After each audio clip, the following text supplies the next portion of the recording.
speaker is going to be the Assistant Sheriff of Charleston County, Mitch Lucas. Please give him a round of applause.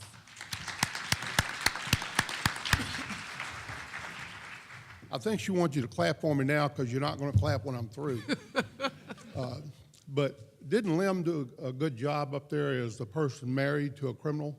I don't know if he's had any experience, but I would have thought it would have gone the other way on which one was a criminal when it came right down to it.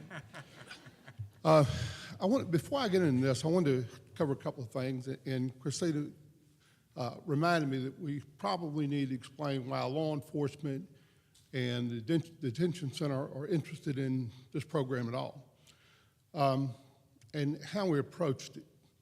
You know, I've come to the realization when you want to change something, semantics plays a bigger role than I think most people give it credit for.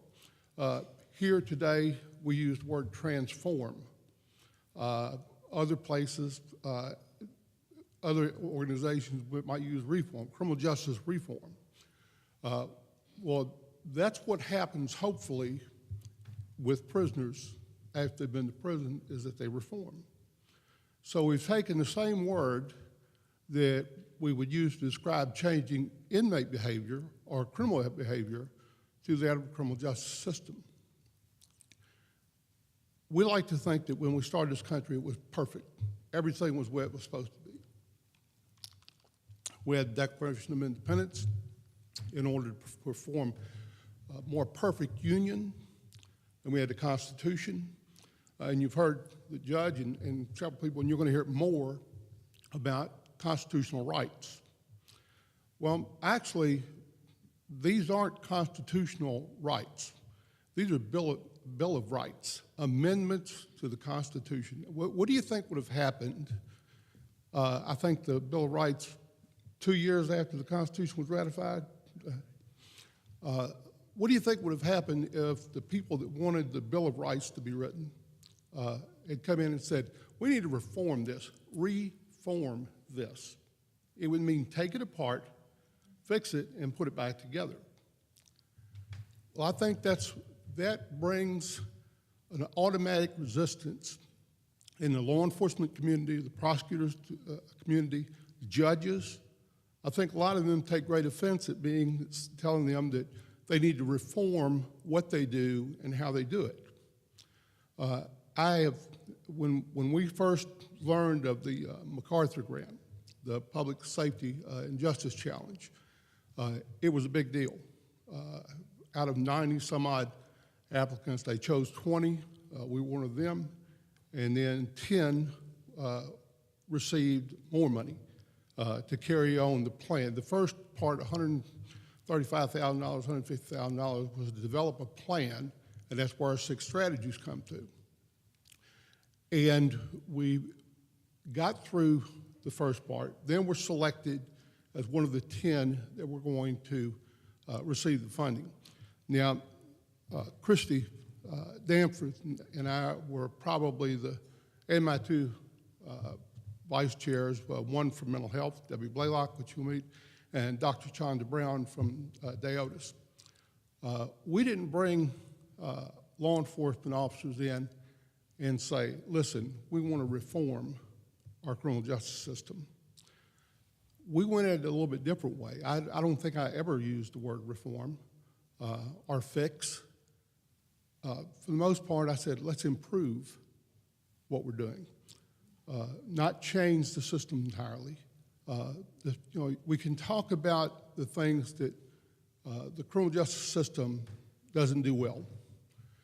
And in the South Carolina form, it's extremely difficult to do it because no one person is in charge of the criminal justice system locally. So it's a little disjointed. And we had consultants come in and tell us that. We already knew it, but we paid people a bunch of money to come in and tell us what we already knew years ago. And while we've got some things that need to be changed, the vast majority of the criminal justice system works the way it's supposed to. People come in, they're charged with a crime, jury of their peers, or bench trial. Victims are brought in, they're heard. Almost everything that goes on in the courthouse is acceptable. So are we really looking to try to reform the entire criminal justice system, or are we just trying to improve it? And the way I've learned to explain this is we want the criminal justice system to be equitable. When we talk about disproportionality and disparity, we want it to be equitable. We want everyone to be treated the same, no matter what color they are, what financial background they come from, or any other factor. We want it to be equitable. We want it to be efficient. And we have to be efficient in this state because we have to have a bond hearing. The very first step after arrest in a criminal justice system is the bond hearing in South Carolina, and we have 24 hours within the time of arrest, not the time they come to jail. So if they're arrested at 3 o'clock in the afternoon, they spend 3 hours in the detective office, it's eating away at our time to set bond. And the last one, equitable, efficient, and effective. Those are the three things that I've used to try to convince people that this is why we should be involved with this MacArthur Grant Foundation. Because as many people point out to me, including my wife, it is a bunch of liberals. And that's why we shouldn't be involved with their liberals. Well, I'd like for you to write down one thing. If you don't take anything away from here other than this, there's a website that I just learned about a couple of weeks ago called Right on Crime, as in right, and liberals are left. Right on Crime. And I was absolutely astonished in New Orleans. We were down there for a meeting with MacArthur Grant folks, and when they did the presentation, you could have said, you can sit down and get the most liberal person in here to come up and finish the slideshow for you. Because almost every one of the points that they were making would be made by a liberal. They just do them for different reasons. They don't want people sitting in jail because who pays for them? The taxpayers. They don't want law enforcement officers tied up needlessly because it takes more police. It costs more. Now, whatever reason that you're getting where you want to be, you know, I don't think anybody would tell somebody that says we want people to get in and out of jail in a more efficient manner because it saves money. Would you say, whoa, whoa, whoa? I'm not going to do it for that reason. I'm going to do it because of disproportionality and disparity. Would anyone object to someone saying, let's get to where you want to be, but I want to get there for a different reason than you? So I don't think that when we look at this thing, I think everyone understands that there are some problems with the criminal justice system. And if that's so, we need to get it fixed. We might not agree on why we need to get it fixed, but we can certainly agree that this will make it better in the end. Now, why does that matter to me as a cop? What do I care? You know, one of the biggest myths that I've ever heard when somebody builds a new jail is this notion, if we build it, they will come. I can promise you that I have never been on the scene of arrest where whether there was capacity or not at the jail was a determining factor as to whether somebody went to jail or not. We didn't say, oh, I don't, you know, they're pretty crowded. Never happens. Or, hey, they got more beds, let's go arrest more people. It doesn't happen. That's a myth that comes along with part of the reasons we build two jails, I guess. But if I stop someone and I find out that they have marijuana on them, now I can write them a ticket, send them on their way, turn the evidence into the sheriff's office, and wait for the court. Before we started doing that, the officer had to take the arrestee, carry him to jail, have their car towed, and then carry him to jail, have them booked in. All additional steps that you don't have to do if you just write them a ticket. They're still charged with the offense. They're not getting away with anything. They're just not having to go to court. To jail and tie up a law enforcement agent's time with putting someone in the Charleston County Detention Center. And that's important because right now it takes about 12 minutes for a cop to walk in with one arrestee and get back out on the street, because they're supposed to be protecting y'all, not in the jail waiting on us to get through paperwork and everything. Sometimes it takes longer, but the average is about 12 minutes. That's important. That's particularly important to my sheriff. So that's one aspect of why this should be important to law enforcement. The other thing is the risk assessment tool that Christy alluded to.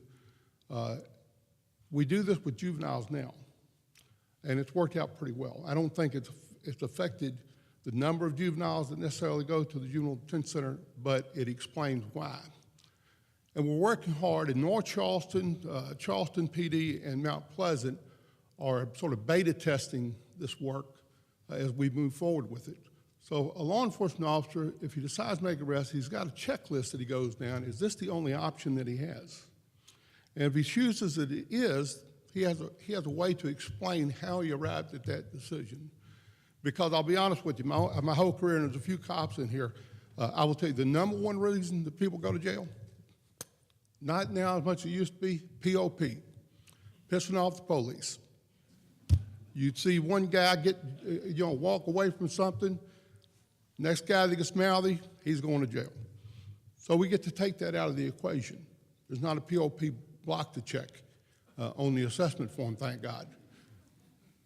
But there are benefits, and it didn't take long when we sat down with the heads of law enforcement agencies and said, listen, we can do this. And listen, I've never had an original thought in my life. I steal ideas from everybody that I meet. The court notification, I heard about over 10 years ago in Jefferson County, Colorado. They were one of the first to use it.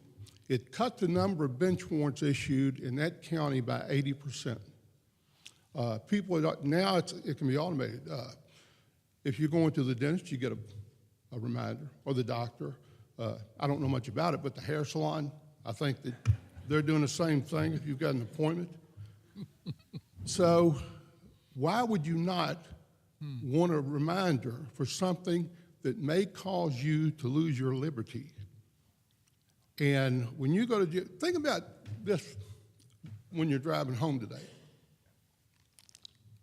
If you were stopped and arrested today, and since it's the weekend, you're not going to get a bond. Let's say it's Monday.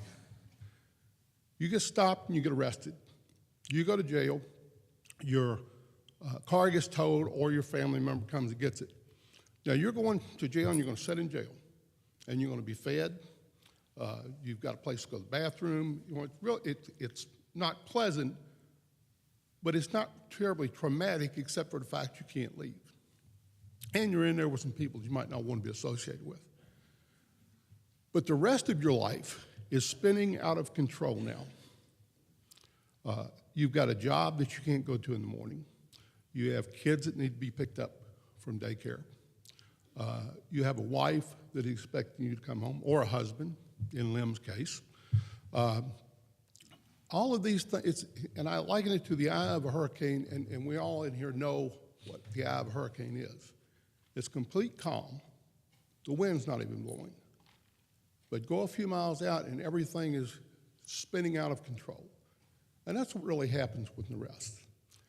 And I would submit to you that most law enforcement officers do not want to subject people to that. Yes. There are some that we think need to be locked up, and we try to lock them up. But there's a lot of them that, now that we've got other tools, may not have to. Now, why is it important to the jail? I mean, we're talking about cutting off their livelihood. We don't have anybody put in jail, then we don't need the jail. Well, we're always going to need a jail. And we're always going to be shorthanded. By the way, I've got 92 vacancies at the jail. If any of you are looking to do something, glad to have you. It's an interesting job. But it cuts down the amount of work, the number of people you're dealing with. If some of our strategies work, like those that deal with drug addiction substance abuse and mental health, 18 to 20% of the population in jail, and the population is about 1,250, 18 to 20% are on some type of psychotropic medication. There's another probably 20, 30, 40%, depending on who you ask, that could be clinically diagnosed or have been with a mental illness, but don't say anything because they don't want to have to take the medication, because the medication might fix them and they act normal, but it makes them feel really bad in some cases. So when we get right down to the gist of this, the measuring tool that we're going to use to determine whether the Criminal Justice Coordinating Council work with the MacArthur Grant is effective is how much did we reduce the jail population.